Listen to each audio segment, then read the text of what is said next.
Hi, in this video, we will talk about how to take your direct-to-consumer freight performance to the next level. Direct-to-consumer freight is a very different kind of beast. There are thousands and lakhs of shipments that are moving in the network, that network of one or more courier partners. Driving performance looks easy, but essentially it's extremely hard. At Prozo, when we serve multiple brands, and a lot of these brands are very mature brands, and they expect us to take their performance to the next level. And their performance is already at a certain level. It's not that they're just starting their journey of optimizing the performance. So in this process of taking these mature brands' performance to the next level, we have learned a lot from these brands. We have learned a lot from our own experiences and have deployed certain strategies that can help any direct-to-consumer freight user or a client get better performance from their partners. The first and the foremost, I think it's extremely important for the brand to focus on stuck shipments. Now, when you talk about stuck shipments, what are these stuck shipments? These are the shipments where the status of the shipment has not changed in last 24, 48 or 72 hours. Your tech systems ideally should allow you to identify such stuck shipments and flag them, because these are the shipments that essentially will land into TAT breach cases few days down the line. So if you can proactively identify these stuck shipments and take an action with the help of your courier partner, then you can reduce the TAT breach cases significantly. Also, in our case, this has helped us sometimes change our courier partner because a particular courier partner is facing certain operational stress in certain pin codes or lanes, and we don't want to divert more loads in those already stressed out pin codes. So we can divert those loads to some other courier partner whose BAU processes are slightly more stable in that particular time duration. So stuck shipments essentially is a very, very important metric you must track in your business, and this will help you significantly improve your TAT adherence performance overall. The second element that allowed us to unlock the second level of performance is to identify and flag shipments that have already breached TAT.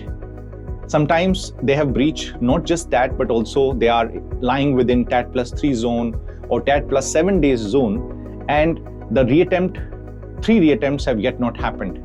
Now, if you can identify shipments where at least the shipments are already in a TAT completion zone or a TAT +3 zone and 3 attempts have not happened, you really want to understand and track these shipments very closely, because maybe these shipments require some kind of NDR support. Your telecalling team needs to correct the address, or some other NDR interventions might be needed. So identifying these shipments which are falling under less than 3 attempts, right, is a very, very important metric that can help you unlock your performance. The third metric that we track very closely and that has allowed us to take the performance to the next level is identifying what we call fake attempt cases. Now, we identify fake attempts through our NDR interventions where our brand's customers have flagged to us either during a telecall or as a part of our WhatsApp NDR interventions that no attempt was actually made. And through these interventions, we track this data, identify the fake shipments, and we proactively take these shipments with our courier partner. Now, on a day-by-day basis, if you can proactively take up and flag these fake attempts, you can actually ensure that the operational rhythm is maintained and you have much better delivery percentages.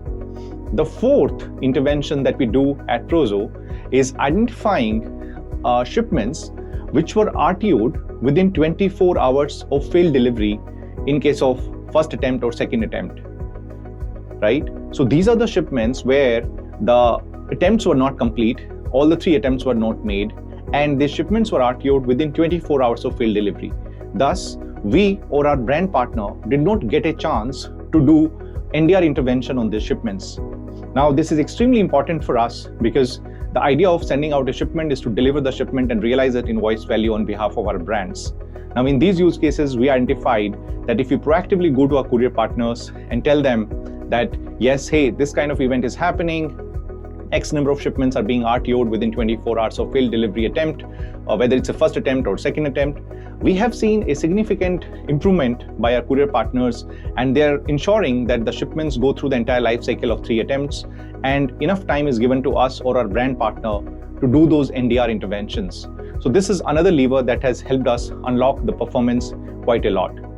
Another performance parameter that we track internally at Prozo is adherence to NDR instructions. There are two kinds of NDR instructions that we typically track very closely. First NDR instruction is where we are requesting for reattempt, but the reattempt did not happen. The second use case is where we requested for RTO, but the shipment was delivered. In both these use cases, actually, the NDR instructions were not followed. In the first use case, when we requested for reattempt and the reattempt it was not done, that means that it was a loss of revenue for our brand. Ideally, the shipment should have gone for reattempt, because if we have done an NDR, in all probability, we would have given courier partner the correct address, all the correct credentials, and in most of the use cases, this would have been a successful delivery. So another use case of NDR non-adherence are the use cases wherein there is a prepaid shipment and we instructed for RTO. However, a successful delivery was made or attempt was made and thereafter the shipment was delivered. Now, it sounds very counterintuitive, but ideally that shipment shouldn't have been delivered, because in the background, after waiting for a certain number of days since shipment was not delivered, to solve for that end customer experience, the brand has already either sent a replacement or the brand has refunded for that prepaid order. Now, in these use cases, on one hand, the courier partner has not followed the NDR instructions and has delivered the shipment. On the other hand, the brand has either refunded or sent a replacement. So for the same amount, the customer has been delivered twice. So we track these use cases very closely, and our technology allows us to track these use cases very closely, and we help take the performance to the next level by solving for these two NDR non-adherence use cases. And goes without saying, all of this is done at Prozo in an extremely tech-enabled manner. Our tech systems, our client dashboards, our AI bot, which we call ProPilot, can easily help you understand and get data around these use cases on a click of a finger. You can get data around zero attempt RTOs, you can get data around less than 3 reattempt shipments, you can get data around shipments which were RTO'd within 24 hours of failed delivery, you can get data around the known NDR adherence, so on and so forth. Along with these interventions that we spoke about in this video, other interventions like address verification, checkout processes, blocking certain PIN codes where we have the maximum percentage of RTOs and converting those PIN codes into purely prepaid orders or prepaid RTOs are other interventions that we do with our brands to take the performance to the next level. So I really hope you enjoyed this video, and do leave in comments if you have some other thoughts around increasing the delivery performance and take the delivery performance to the next level. Thank you.